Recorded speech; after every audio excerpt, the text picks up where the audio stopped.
Magkano ba ang kinikita namin dito sa Facebook? Dahil 100k followers na kami. Kaya ayun, maraming nagsasabi na marami na kaming pera. I realize na mababa pala yung kitaan dito sa Facebook. As in, napakababa. Normal na views ng mga videos namin is nasa 10k to let's say 30k views or 50k. So kitain lang namin sa normal na view ngayon sa isang video is nasa $1 to $3 or $5. So, sa Reels creator, nung last month, may sinend rin sa akin si FD na sahod ko sa Reels as content creator.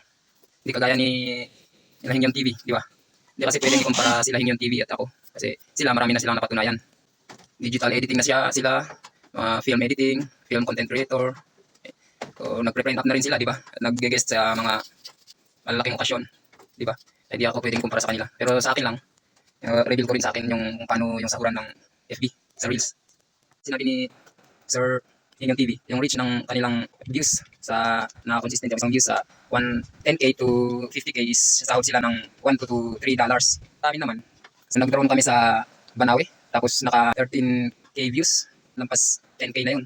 Sumahod yun ng 0.23 ata, if I not mistaken. Hindi yun kumalahati sa $1.